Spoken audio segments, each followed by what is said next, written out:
Good day. Today, we are going to talk about measuring electricity.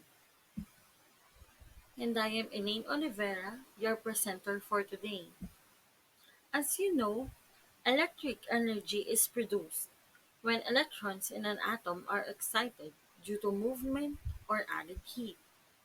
When electrons move quickly, they produce a charge, and as a result, it is the current we call electricity. In this lesson, we will be able to understand common terms used in measuring electricity. We will be able to calculate power and cost of electricity. So let's start by defining terms. The pressure that pushes electrons in a circuit is called voltage. Using water analogy, if a tank of water were suspended 1 meter above the ground with a 1 centimeter pipe coming out of the bottom, the water pressure would be similar to the force of a shower. If the same water tank were suspended 10 meters above the ground, the force of the water would be much greater. Voltage is a measure of the pressure applied to electrons to make them move. It is a measure of the strength of the current in a circuit and is measured in volts.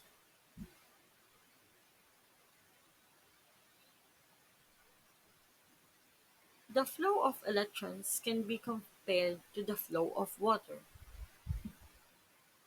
The water current is the number of molecules of water flowing past a fixed point. Electric current is the number of electrons flowing past a fixed point. With water, as the diameter of the pipe increases, so does the amount of water that can flow through it. With electricity, conducting wires takes the place of the pipe. As the cross-sectional area of the wire increases, so does the amount of electric current that can flow through it. Therefore, electric current is defined as the number of electrons flowing. Current is measured in amperes. 1 ampere is 6.25 times 10 to the 18th power electrons per second passing through a circuit.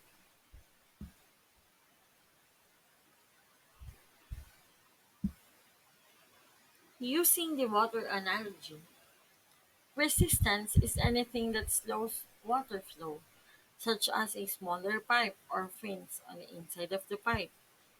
In electrical terms, the resistance of a conducting wire depends on the properties of the metals used to make the wires and the wire's diameter.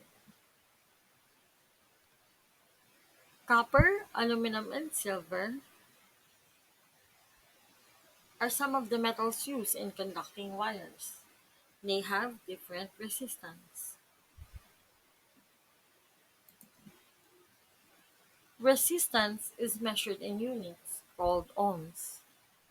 There are devices called resistors with set resistance that can be placed in circuit to reduce or control the current flow.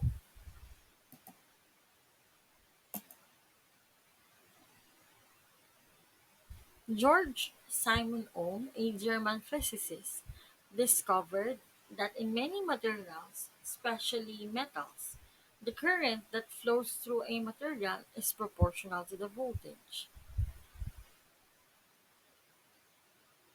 He found out that if he doubled the voltage, the current also doubled. If he reduced the voltage by half, the current dropped by half. The resistance of the material remained the same.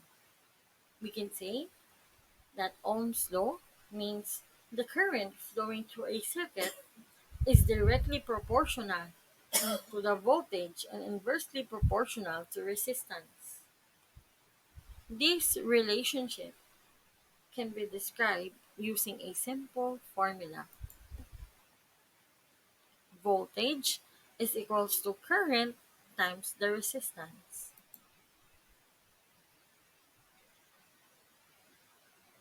Electric power is defined as the amount of electric current flowing due to an applied voltage.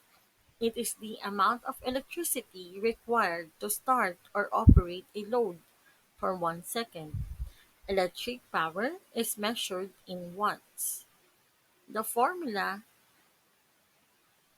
is power is equals to voltage times the current. Using water analogy, electric power is the combination of water pressure and the rate of flow that results in the ability to do work. A large pipe carries more water than a small pipe. A water at a height of 10 meters has much greater force than a height of 1 meter. The power of water flowing in 1 centimeter pipe from a height of 1 meter is much less than the water through a 10 centimeter pipe from 10 meters.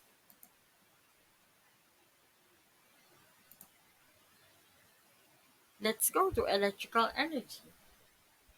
Electrical energy that an appliance or device consumes can be determined only if you know how long it consumes electric power at a specific rate.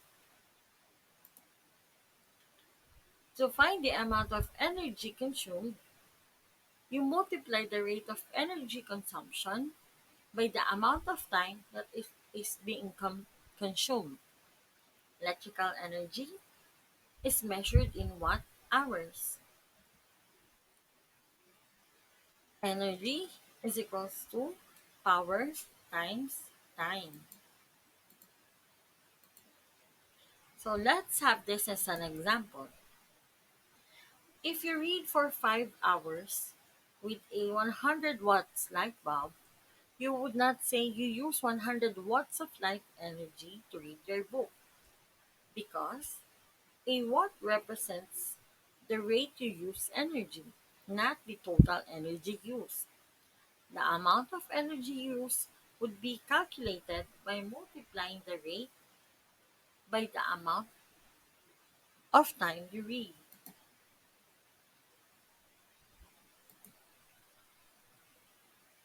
Instead, if you read for 5 hours with a 100 watts light bulb, you would use the formula below. Energy is equal to power times time. So let's say energy is equal to 100 watts times 5 hours is equals to 500 watt hours. 1 watt hour is a very small amount of electrical energy.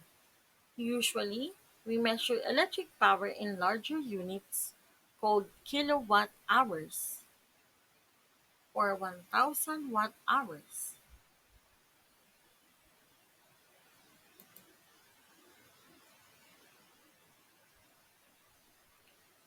To calculate the cost of reading with a 100-watt light bulb for 5 hours, you would change the watt hours into kilowatt hours, then multiply kilowatt hours used by the cost per kilowatt hour, as shown below. A kilowatt hour is the unit that utilities use when billing most of the customer. In the Philippines, the average cost of kilowatt hour of electricity for residential customer is about 10 pesos.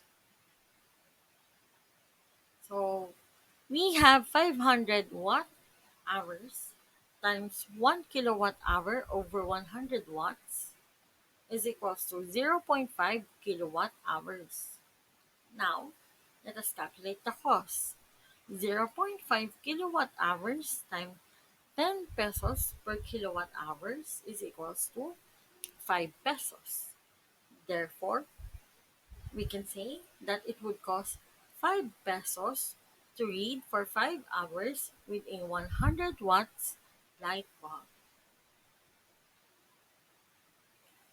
And that's the end. of my presentation. Thank you and have a nice day.